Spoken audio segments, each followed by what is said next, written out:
ஐந்து கரத்தினை ஆணை மகந்தனை இந்தியின் இளைம்பரை போல் ஏற்றினை நந்தி மகன்மை ஞான குழந்தை குந்தில் வைத்தடியை போட்டிருக்கின்றேன். உச்சிஷ்ட மகா கணபதியை நமக. அனைவருக்கும் வணக்கம். நான் உங்கள் ஸ்ரீஸ்பாம் ஜெயக்குமார். நம்ம இன்றைக்கி பார்க்க போகிற ரொம்ப முக்கியமான ஒரு வீடியோங்க. ஏன் இவ்வளோ முக்கியம் அப்படின்னு சொல்ல வரேன்னா, இந்த பிரபஞ்ச ரகசியம், அதுவும் இந்த ஜோதிட ரகசியம் எப்படி ஒத்துப்போகுது. இந்த உலகத்தில் இருக்க அத்தனை பொருட்களும் ஜோதிடத்தில் கையாளப்பட முடியுதுன்னா அதற்கு ஜோதிடத்தில் இருக்க ரகசியம் என்ன? இப்போ எந்த கேள்வி கேட்டாலும் ஜாதக கட்டத்தை பார்த்து பதில் சொல்ல முடியுது. அப்போ இந்த உலகத்தை அனைத்தும் கையாளக்கூடிய ஜோதிடர்கள், நம்ம சித்தர்கள், ஞானிகள் ஒரு விஷயத்தை கையாண்டிருக்காங்க. அந்த பிரபஞ்ச ரகசியம் அது என்ன அப்படின்னு சொல்ல போகிறேன். அதற்கு முன்னாடி அந்த பிரபஞ்ச ரகசியம் தெரிஞ்ச ஒரு நபரை பற்றி ஒரு 2 நிமிஷத்துக்கு சொல்லிவிட்டு நான் டைரெக்டாக நம்ம ஜோதிட ரகசியத்துக்கு போகிறேன். அதற்கு முன்னாடி தமிழ் புத்தாண்டு வாழ்த்துக்கள் உங்களுக்கும் உங்கள் குடும்பத்தார் அனைவருக்கும். நான் இங்கே சொல்ல போகிறது நிக்கோலஸ் டெஸ்லா அப்படின்னு ஒரு சயின்டிஸ்ட்டை பற்றி சொல்ல போகிறேன். இவர் தாமஸ் ஆல்வா எடிசன் அவர் காலத்தில் காலத்தில் வாழ்ந்தவர். இவர் சயின்டிஸ்ட். அந்த மாதிரி எஸ்பெஷலி இந்த எலக்ட்ரானிக் டிவைஸ் அந்த மாதிரி ஃபீல்டில் இருக்கிறவங்களாம் பார்த்திங்கன்னா ரொம்ப பிரபலம். இவர் இன்ஸ்பயர் தான் டெக்ஸ்லான்னு ஒரு காரெல்லாம் அந்த நிறுவனம்லாம் இருக்குது. அப்படி என்ன அவர் எல்லா சயின்டிஸ்டோடையும் இவர் ஸ்பெஷல் அப்படின்னா, இவர் கண்டுபிடிப்பு நம்ம சராசரி கண்டுபிடிச்ச விஷயங்களில் மூலம் நம்ம இந்த நடைமுறை உலகத்துக்கு 60லிருந்து 80% வரைக்கும் பயன்படுத்திட்டு வந்துட்டுருக்கோம். சாதாரணமாக நம்ம யூஸ் பண்ணுற கரண்ட்டு, அது மாதிரி ஏசி கரண்ட்டுன்னு சொல்கிறது. இப்போ கரண்ட் இல்லைன்னா எந்த உலக தத்துவமும் இல்லை, எந்த டிவைஸுமே ஒர்க் ஆகாது. ஃபஸ்ட்டு கரண்ட்டை கண்டுபிடிச்சார். டெஸ்லா காயில், இந்த ரிமோட் கண்ட்ரோல், வயலட் ரேஸ் அப்படிங்கிறது, இண்டக்ஷன் மோட்டாரு, 3 ஃபேஸ் கரண்ட்டு, வீட்டுக்கு யூஸ் பண்ணுற 3 ஃபேஸு கரண்ட்டு, அது மாதிரி நியான் பல்பு, இந்த மாதிரி நிறைய விஷயங்கள் கண்டுபிடிச்சிருக்காரு. சரி, இவருக்கும் பிரபஞ்ச ரகசியம் என்ன சம்பந்தம் அப்படின்னா, இந்த 3, 6, 9 இந்த எண்கள் அதிகமாக இவர் பயன்படுத்துவார். அப்போ என்னென்னா, இவர் என்ன சொல்லக்கூடிய விஷயங்கள்னா 3, 6, 9ங்கிறது பிரபஞ்ச ரகசிய எண்கள். இந்த 3 எண்களையும் சரியாக கையாண்டால் இந்த பிரபஞ்சத்தில் ஒரு அனைத்து விஷயத்தையும் கையாள முடியும் அப்படின்னு இவர் சொல்கிறார். அதில் 9 ஸ்பெஷல் அப்படின்னு சொல்கிறாங்க. இந்த 3, 6, 9 இதெல்லாம் எப்படி ஸ்பெஷல் அப்படிங்கிறது நீங்கள் யூடியூப்பில் டெஸ்லா கோடுன்னு அடித்து நீங்கள் பாருங்கள். நிறைய பேர் தமிழ்லேயும் நிறைய பேர் எக்ஸ்பிளைன் பண்ணியிருக்காங்க.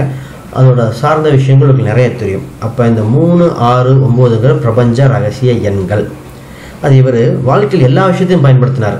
என்னென்ன விஷயம்னா, ஒரு வீட்டுக்குள்ளே என்ட்ராகிறதுக்கு முன்னாடி 3 டைம் வெளியே நடந்துட்டு போவாராமா. ஒரு பிளேட்டை துடைக்கிறதுக்கு 3 நாள் வகுப்புடைய எண்கள் அத்தனை பேப்பரை வச்சு துடைப்பாராமா. ஒரு ஹோட்டலில் போய் தங்குறாருன்னா 3 நாள் வகுப்படக்கூடிய எண்கள், அதாவது டிவைட் பண்ணக்கூடிய எண்ணால் அந்த ரூம் நம்பர் தான் வாங்குவார். அப்போ இவர் இந்த விஷயம் 3, 6, 9 விஷயத்தை தெரிஞ்சிருந்திருக்கார். இவர் நிறைய பேர் ஒரு சயின்டிஸ்டில் ஒரு முட்டாள் மாதிரியும், ஏன்னா எல்லாமே இந்த 3, 6 எண்ணுக்குள்ளேயே அவர் போயிடுறாரு அப்படின்னு நிறைய பேர் சொன்னாங்க. ஒரு சிலருக்கு அவர் ஏதோ ஒரு விஷயம் தெரிஞ்சு வச்சிருக்காருன்னு வெளியே சொல்லலை அப்படின்னாங்க. சரி, நம்ம ஜோதிட முறையில் இந்த 3, 6, 9 எவ்வளோ முக்கியம், இந்த உலகமே இந்த 3, 6க்குள்ளே எப்படி வருது நம்ம ஜோதிட வாயிலாக பார்த்துருக்கோம். முதல்ல நம்ம இந்த உலகத்தில் அத்தனை விஷயத்தையும் 12 ராசியால் தான் வகைப்படுத்துகிறோம். இந்த 12 ராசியை கூட்டி பாருங்கள். 2, 1 மொத்தம் 3 வரும். 12 கூட்டினீங்கன்னா 3 வருதா? அப்போ 12 ராசிகள் 3 என்ன குறிக்குது? 9 கிரகங்கள். அப்போ டைரெக்டாகவே 9 ராகுக்கு இதோட சேர்த்தும் போது 9 கிரகங்கள். நம்ம வேதிக் அஸ்ட்ராலஜி, இந்தியன் அஸ்ட்ராலஜி இதில் பார்த்திங்கன்னா 9 வந்துடும். அடுத்து ஒரு சில வெஸ்டர்ன் அஸ்ட்ராலஜியில் யுரேனியஸ், நெப்டின், ப்ளூட்டோ எடுப்பாங்க. அப்படி பார்க்கும்போது இந்த பூமியை தவிர்த்துட்டு பூமியை மையமாக வச்சுட்டு சுத்தர கணிக்கிறதுனால மற்ற சூரியன்லேருந்து கூட்டி பாருங்கள், அதுவும் 9 வரும். சரி, அடுத்து 27 நட்சத்திரங்கள் மொத்தம் 2, 7 கூட்டினா 9 வரும். அப்போ எந்த ஜோதிடரும் பார்த்திங்கன்னா 12 ராசி, 9 கிரகம், 27 நட்சத்திரம் இதுக்குள்ளே அனைத்து விஷயத்தையும் வகைப்படுத்திடுவாங்க.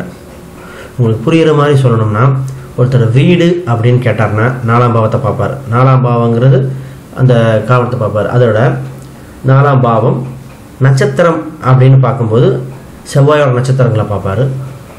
ராசி கிரகங்களில் செவ்வாயோட செவ்வாயோட கிரகம். அப்போ இந்த செவ்வாய் சம்மந்தப்பட்டது வீடாகவும் சுக்கிரன் சம்மந்தப்பட்டது சொகுசு வீடாகவும் இந்த மாதிரி எந்த ஒரு விஷயம் கேட்டாலும் இந்த ராசி, நட்சத்திரம், கிரகம் இதுக்குள்ளே அடங்கிடும். சரி, திருமணம் அப்படின்னு ஒரு இருப்பாங்கன்னா 7ஆம் பாவத்தை சொல்லுவோம், சுக்கிரனை சொல்லுவோம், அதற்குன்னு ஒரு குறிப்பிட்ட நட்சத்திரங்கள் சொல்லுவோம். அந்த நட்சத்திரங்களை வச்சு வகைப்படுத்திடுவோம். உலகத்தில் எது எடுத்தாலும் இந்த 3க்குள்ள அடங்கும். இது மட்டும்தான் ஜோசியமா? அடுத்து அதில் சிறப்புகள் என்னென்னு பாருங்களேன். ஒரு நட்சத்திரத்துக்கு 4 பாதம்னு சொல்கிறோம்.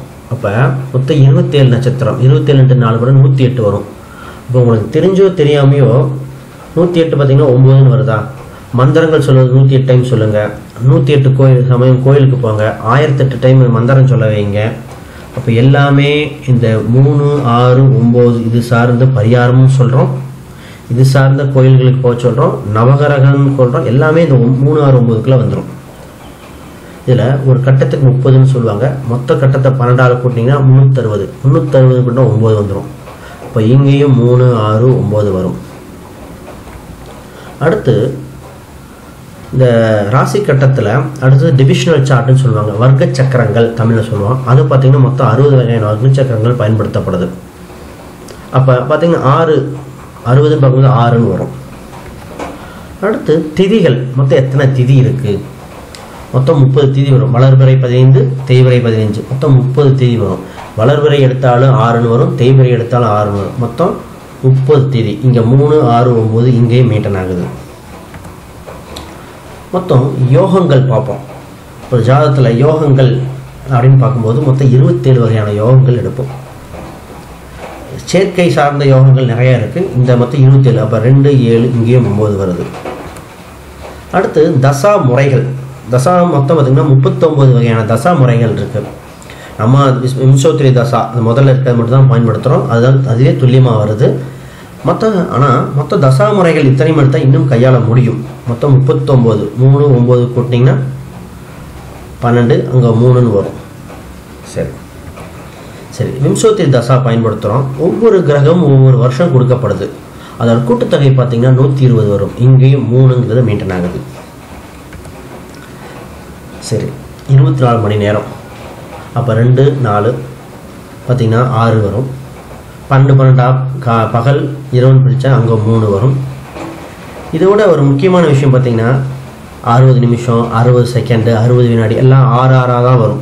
இப்போ உலகத்தை இயக்குறது பிரபஞ்ச விதியில் 3, 6, 9 மாதிரி ஒரு நாளை குறிப்பது 3, 6, 9. மொத்தம் 365 நாள் போடுவாங்க. ஆனால் சூரியன் சுட்டும் போது 360 டிகிரி தான் நமக்கு கணக்கு. 360 டிகிரி நகரும்போது ஒரு சர்க்குலேஷன் முடிஞ்சிடும். அப்போ அங்கேயும் 3, 6, 9 வரும். அடுத்தது தமிழ் புத்தாண்டு. இன்றைக்கி தெரிஞ்சோ தெரியாமல் கூட்டுத்தொகை பார்க்கும்போது இங்கேயும் 9 வருது. டேட்டா கூட்டி பார்த்தாலும் 9ன்னு வருது. சரி, நம்ம இங்கே இதை போட்டதுக்கு காரணம் என்னென்னா, நல்ல நேரம், கௌரி நல்ல நேரம், ராகு காலம், யமகண்டம் இந்த மாதிரி விஷயம் இருக்கு இல்லையா? இங்கே பார்த்தீங்கன்னா 1.5 மணி நேரம் கொடுப்பாங்க. 1.5 மணி நேரம்னா 90 நிமிஷம். இங்கேயும் 9 வருது. அப்போ ராகு காலம் 90 நிமிஷம், இங்கேயும் 90 நிமிஷம். இப்போ தெரிஞ்சோ தெரியாமல் இங்கேயும் 9ன்னு பயன்படுத்துகிறாங்க. நவதானியங்கள், நவகிரகங்கள் எல்லாமே 9, 3, 6, 9. அப்போ இது ஒரு முழுமை பெறக்கூடிய சுச்சுவேஷனாக இங்கே ஒன்று சொல்லுது. அடுத்து நாட்கள், 7 நாட்கள் இருக்குது அப்படின்னு நிறைய பேர் கேட்பாங்க. இதில் ராகு காலம், யமகண்டம் நேரத்தை பார்த்தீங்கன்னு வச்சுக்கோங்களேன், அதுக்குன்னு தனியாக சூரியன் ராகுக்கு எதுக்கு தனியாக நாட்கள் கிடையாது. ஆனால் அவங்க அதுக்காக ராகு காலம், யமகண்டமும் குறிப்பிட்ட ஒரு நேரத்தை பிரிச்சுக்கணும். அப்போ அந்த 1.5 மணி நேரம் இன்ட்டு 7ஆல் பிரித்து பாருங்கள், அதுவே கிட்டத்தட்ட ஒரு நாள் கணக்கில் வந்துடும். அடுத்தது இப்போ உயர்நிலை ஜோதிடம் அப்படின்னு சொல்கிறாங்க, கேபி அஸ்ட்ராலஜி. அந்த வகையில் அதாவது ஆல்ரெடி இருக்க அஸ்ட்ராலஜி ஒரு மேம்படுத்தி ஒரு இது கொண்டு வந்திருக்காங்க. அவங்களும் இந்த 3, 6, 9 விதிக்கு உட்படுத்தியே தான் மேம்படுத்தியிருக்காங்க. அது என்ன அப்படின்னா ஹொராரி அப்படின்னு ஒரு சிஸ்டம். இதை கூட்டி பாருங்களேன், 2, 4, 9. இதை கூட்டினாலும் 9ன்னு வரும். இதை கூட்டினாலும் அதே எண் அந்த 6 வரும். 3, 6, 9க்குள்ளே வரும். இதை கூட்டினாலும் 3, 6, 9. அப்போ இந்த உலகத்தில் ஒரு விஷயத்தை முழுமை பெறுவதற்கு 3, 6, 9 தேவைப்படுது. அது இந்த ஜோதிடத்தின் வாயிலாக ஜோதிடத்தை 3, 6, 9 இல்லாமல் கால்குலேட்டே பண்ண முடியாது. ஒரு பாவத்தை நிர்ணயிக்கிறது 3, 6, 9 இது சார்ந்த 3 மினிமம் ஒரு 3 பாவத்தை இணைச்சி தான் நாங்கள் பலன்னு சொல்லிட்டு வரோம். இந்த மாதிரி 3, 6, 9 இல்லாமல் பலன் சொல்ல முடியவே முடியாது. இந்த பிரபஞ்ச ரகசியத்தையும் தெரிஞ்சு உங்களுக்கு எதெல்லாம் வாழ்க்கையில் லிங்க் பண்ண முடியுமா 3, 6, 9 மேக்ஸிமம் லிங்க் பண்ணுங்கள். இப்போ நம்ம சொன்ன மாதிரி பாருங்களேன், இந்த டெஸ்லா 3 6 9 விஷயம் தெரிஞ்சிருக்காரு. நிறைய இன்வென்ஷன் எது எடுத்தாலும் 3 6 9 தான் வரும். சரி, இது உங்களுக்கு வீடியோ பிடிச்சிருக்குன்னு நினைக்கிறேன். உங்களுக்கு யாராவது தனிப்பட்ட முறையில் ஜோதிடம் பார்க்கணும், அது சார்ந்த ஜோதிடம், பிரசனம், வாஸ்து இது சார்ந்த அப்பாயின்மெண்ட் வேணும்னா வாட்ஸ்அப் பண்ணுங்கள், இமெயில் பண்ணுங்கள். உங்களுக்கு தனிப்பட்ட முறையில் கன்சல்டேஷன் கொடுக்குறோம். இப்போ இந்த வீடியோ புதுசாக பார்க்குறவங்க சப்ஸ்கிரைப் பண்ணிக்கோங்க. உங்களுக்கு கண்டிப்பாக பயனுள்ளதாக இருக்கும். உங்கள் நண்பர்களுக்கு ஷேர் பண்ணுங்கள். இதில் இன்னொரு சிறப்பு பார்த்திங்கன்னா, இன்றைக்கி நான் அப்லோட் பண்ண போகிற இந்த வீடியோ பார்த்திங்கன்னா 111வது வீடியோ. இதுவும் 3ன்னு வருது. இது கோஇன்சிடெண்ட்டாக கூட இருக்கலாம். ஆனால் இதுவும் இந்த பிரபஞ்ச விதிக்கு உட்பட்டு ஒரு சில விஷயங்கள் நான் பண்ணுறனால எனக்கு தெரிஞ்சோ தெரியாமல் அதுவாக அலோவ் பண்ணியிருக்கு. என்னோடய இமெயில் ஐடி, ஃபோன் நம்பர் பின்னாடி இருக்குது.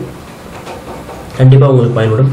நன்றி, வணக்கம், வாழ்க வளமுடன்.